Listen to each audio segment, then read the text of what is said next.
welcome to About Face Theatre presents 5 Questions With, and today's guest, Sean San José.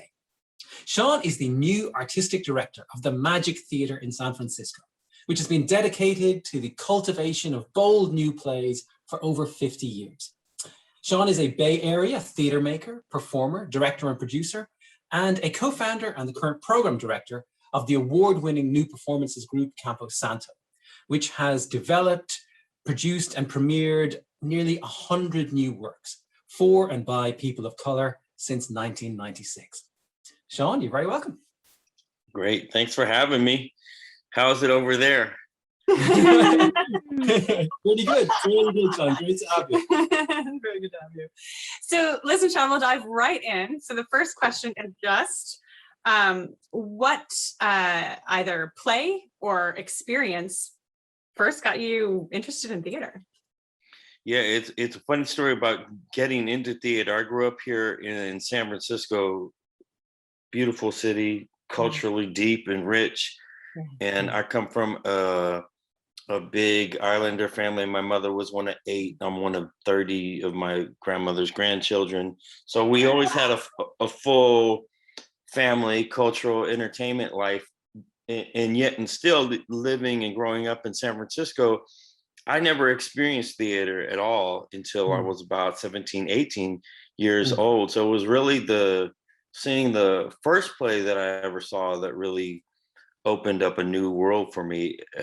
Theater always, we would call it like a downtown event in San Francisco, things that happen downtown in your symphony or your orchestra, your operas and whatnot. Just big, beautiful, gorgeous buildings with people that don't look like you, phenotype wise, language wise, race class wise, doing their thing. And so it existed, and then we existed. And then one day I happened to come in, of all places, the place where I am now, Magic Theater. And Magic Theater, I was about, like I say, 17 or 18. And I walked into this space and for the first time saw a play and realized, after all the anxiety and trepidation which comes with coming into a new space, which you feel foreign to, which has its own setups and rules, apparently, that you're completely unaware of, never necessarily invited to. And then when they shut the lights down and the human beings come on the stage, you realize it's just human beings on the stage. And in a flash of a moment, it all flooded out to me that, this little pretend box up there is actually just a reflection of the real world that we live in. And that was a pretty amazing, to understate it, a moment for me, like a young man in this world, person of color, like inability to express myself or know that there were places where one could express themselves or see other people openly expressing themselves was really mind-blowing. And the further that I got into it after seeing that first play at Magic Theater so many years ago, it just keeps getting deeper. But of that same moment, of that same root, that the thing that you're watching is merely a reflection back of the real world that we're living in. And we sitting here in communion with this, or for this moment, in the same world together. So it's really profound. It always stuck with me, and it's been enough to keep me in it and keep digging to find that reflection in all the work that we do. Fantastic. Yeah. Well, okay, so then speaking of reflections then, Sean, I'm gonna ask you to reflect on what's a great play that you love and why? Yeah, I mean, this is a funny question because I've been so lucky. I work, like I said, ever since I saw that first play, when I started getting to work in plays, it was always a new plays. So everything that I've ever developed, worked, been a part of has been new plays. And there's something about the new play world that is just slightly different for me and more inviting for me insofar as, I mean, part of it, I'm maybe just too impatient to sort of take the space it takes and requires in your brain and imagination to take the steps to go from my world and my street corner to how that, what's the corollary in a Shakespeare world and that moment in time and that historical piece and what they're saying and what their surroundings are. So all of that sort of leaps and movement in my head. Sometimes I was just too impatient for it. So I like the thing that is that the resonance speaks louder, which isn't to say like I'm only interested in some form of documentary of the life that I live, but just that the world that I'm seeing out there, I can find a connecting point in. And again, doesn't need to be people that look like me or sound like me even necessarily, but that there's some resonator. So I say all of that to say is that in the new play world, what's so exciting about it is that the answer is unknown. And what becomes exciting about that is that we're all searching for something that might not even have an answer. Whereas if you see something great like Raisin in the Sun, we've all seen the incredible, we all saw Ruby Dee and we all saw Sidney Poitier. We've seen excellence and it done its most excellent. And so there's something, I don't know, maybe more rewarding, but certainly more active in watching something that we're all, the people working on it and the people experiencing it and viewing it together, we're all reaching for something. And that's a long way of saying the best play to me is always, it really is the one that we're working on. And I've only worked on new ones. And there's something so cool in the group that I work with, Campo Santo. We don't have a lot of money, but what we do have a lot of is good creative minds, and we give it time. So in what we lack in resources, we gain in preparation. And in the preparation part, you get to spend a lot of time just with the ideas or forming the world that the words are creating. And in doing so, you get to fall into that for a long period of time. So it doesn't have the same momentary sort of chapter book of here's a play in the season, that one finished, let's get to the next one. That one really moved me, I'm going to go back to the next one. But you're sitting in it for several years together. And not only are you sitting in it, but you're really sitting in it from conception to production, not in a constant state, but you've heard the lead artist, whether that's a writer or composer or choreographer, say, here's the question that is troubling me, and I posit it out to the group, and I'm going to write about it or I'm going to respond to it, and everyone else can cogitate on that and marinate for maybe years, maybe a minute, but for however long you're engaged with it. And so there's something so consuming, and it feels like a real relationship with it. But that it's always the one that we're working on. But I'll say, to be more direct and less coy, is not I love all my children alike answer is that there's a writer that we work with in the group Campo Santo now at Magic Theater, who's here in this city, San Francisco, Star Finch. And this woman writes of a world that is our world, but in an Afro-future way. So you're imagining out this Afro-future, but it is rooted in the world that we're in. And for me, that's like rooted in San Francisco or Oakland, California. But anyone's experiencing it, go like, this is the city I live in. I can see that, I understand that mother to child relationship. And then there's this whole other world that she always brings your brain and your imagination, your spirit into. So yeah, Starfinch is the one. Fantastic. Nice, cool. So now you've already kind of intimated that this is something that happens quite often for you, but I was going to say, is there anything in your theater life, in your theater world, that ever turned out differently than you expected to? Well, I mean, I think they all turn out differently, right? And I was just thinking about this the other day, the imperfect art form that we work in theater, and the sort of the beauty of embracing that, and how it is a great reflection of this imperfect world that we live in. But I think this notion that I mean, I believe in the circle of creators, so that while it does have a somewhat of a pyramid structure, we believe in a lead artist. Someone has to come up with the view, and then someone has to corral it. So I don't want to give the sense that it's, total collectivity. I think it's collectivity in the process, insofar as that whoever has a thought, and it's a valid thought. Whatever one is most resonant, good, best, let's go with that one. So that's always exciting, and it's exciting to see where that part breaks open, even if it breaks out of your original intent.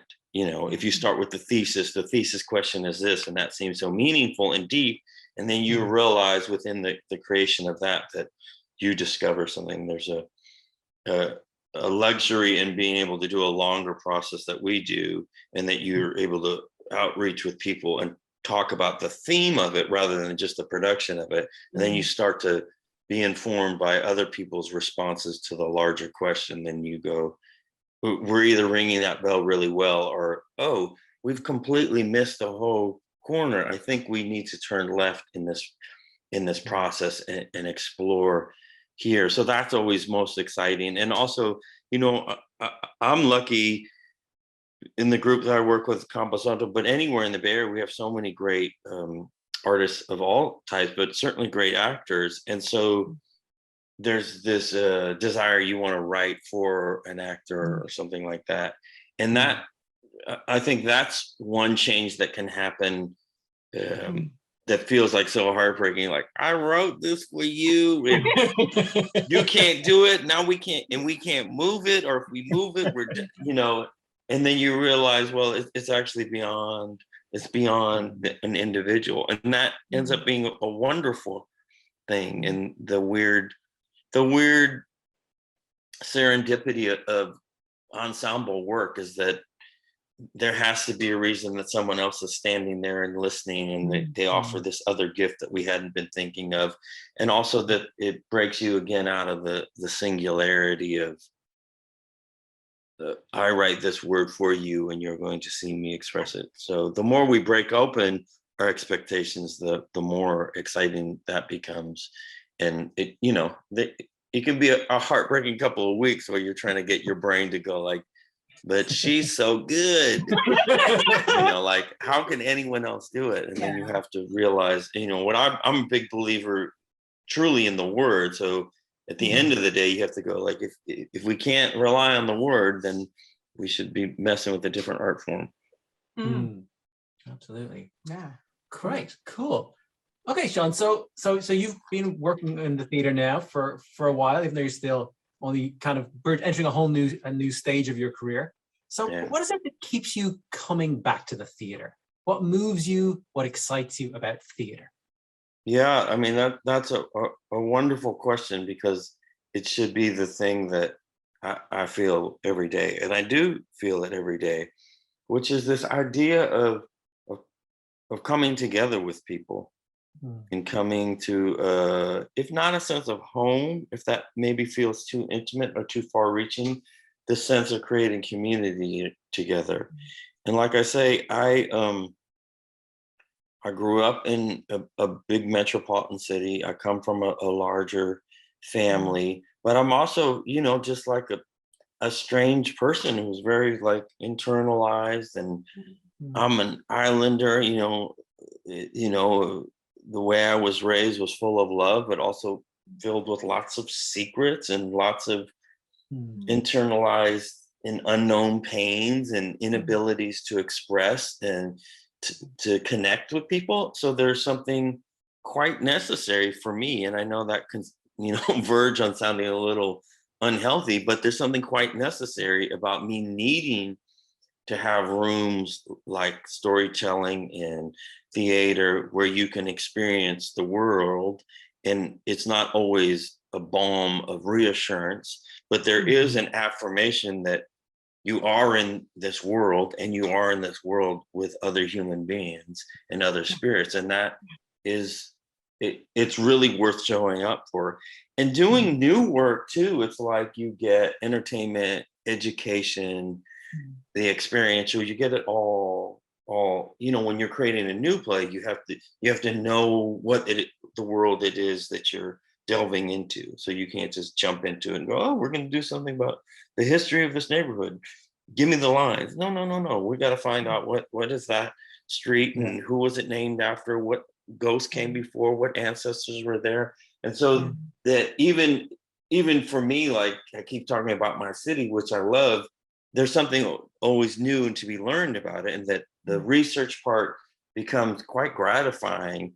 And so it becomes so full in that regard. And I think that's also the thing that's misunderstood or misstated about theater, that it's, merely this form of entertainment, which it is entertainment, but it's really, if you're responding to the world you're living in, it's part of our civic life, which makes it part of our political life, and it's certainly part of our cultural life. And if you're reflecting your peoples and your neighborhoods and languages and phenotypes, then it becomes more than entertainment. It becomes a form of representation, and then representation becomes something larger.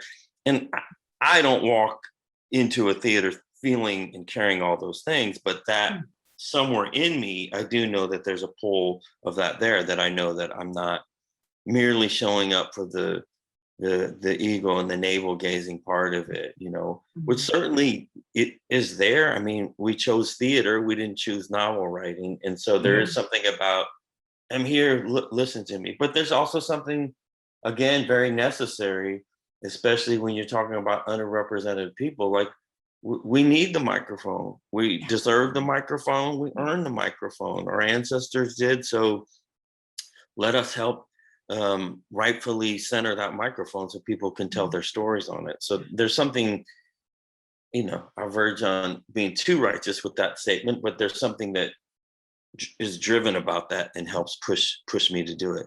But it's really the people connection part that makes it happen. Well, now you've already talked about so many different kind of skills. Like, I imagine that, you're talking about research, you're talking about developing new work, all of the different things that go into it. But can you think of any skills that you have developed through theater that you find, applicable or useful in the rest of your life, the days when you're not in the theater?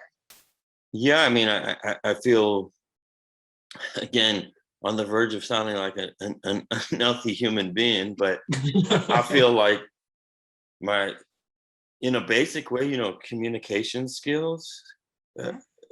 There's something both in the superficial. As a performer, you're foisted into a position where you need to articulate yourself. You need to be seen, heard, and understood. I think it's very hard to do that in life, oftentimes. And so I found ways to do that. And I don't want to say that to sublimate, like that I've used my acting skills to then become a communicator in real life. I mean, the basics of that, to be seen, heard, and understood, is helpful. But also just how, in theater, it's, no matter what we're doing, it's call and response, it's listening and talking. And so when we say communications, or I say communication skill, there is a certain, how can I cleave out this sentence and chisel my feelings into a sentence so that makes sense to you. But there's also, I'm taking in what you're giving me.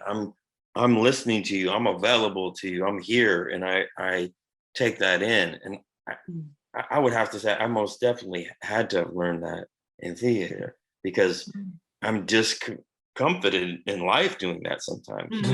At a party, or you at a bus stop and you have to talk. I'm like, whereas on stage, one makes oneself available to the story, to the other storyteller. And so there's something about that. And then certainly in the larger respect, I don't think we do only heavy stuff, but I think we do things that are resonant and are reflections of our real world. Our real world is also really beautiful and gorgeous and entertaining and hilarious and absurd and wild, but it's also difficult and misunderstood and painful and all these other things. So it's reflections of all those things.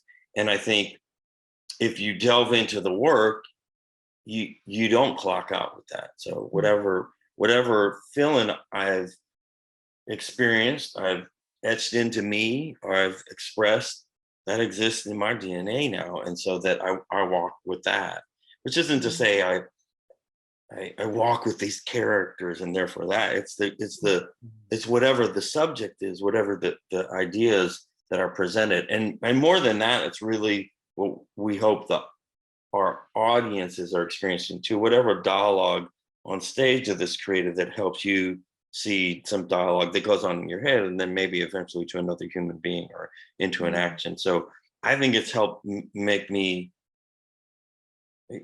certainly a better human being available, but a better citizen of my world that I live in. Like I don't, and that's like another misunderstood thing about performers in general too. You're in it and you're on some make-believe hype, or and you do that for yourself. No, we're doing this to better understand the world that we live in, so we can actually activate some of these experiences in the real world. So to think that it would go the other way, that like, oh, I'm into songs and dance and that, so I'm not aware of what happened outside of City Hall. No, I'm actually more aware of it now because I'm trying to find different ways that we can respond to that same idea. Yeah. Very cool. Brilliant. Beautifully put, Sean. Beautifully put. Well, this has been so great. Thank you so much for doing this. As a bonus question, can you tell us anything about what you're working on at the moment? Oh yeah, that's a bonus for us. That's called advertising, my friend. No, I mean, out here in the States and in California, even though we're seeming a little more sensible than the rest of this baffling country that I live in California, and certainly in Northern California, the people are vaccinated, they're using common sense, they're being mindful and aware of other human beings in their community. So on that level, it feels, I guess, safer, but we are right in the midst of it. I say all that to say we postponed our first show, which was going to be the first show that I've ever done at Magic Theater, and certainly that the theater has done in over a year and a half. But we are doing what you folks are doing right now, and creating new ways to create content online and do one night more contained performances. So we're going to start a poetry series actually in October in San Francisco with our San Francisco poet laureate Tongo Ison Martin. So we'll be able to do some safe performances of that, and then hold the big play openings for just a few more months. Yeah. Nice. Excellent. Yeah, cool. Oh, Sean, thank you so much for joining us. Great. It's such a Thank pleasure. you for I feel having like me. there's so much more I want to talk to you about, but we'll save it for another time. I love the global reach that you do too, because there's something as hyper localized as everything I've been talking about. In its essence, we're all doing the same. We're striving for that same thing. So it's also such a great reminder to when we talk to each other to realize, oh yeah, I get a little honed in on my block or my neighborhood or this play, and then we forget about the wider view of it. So thank you for reminding me of that, and thank you for inviting me into this bigger conversation.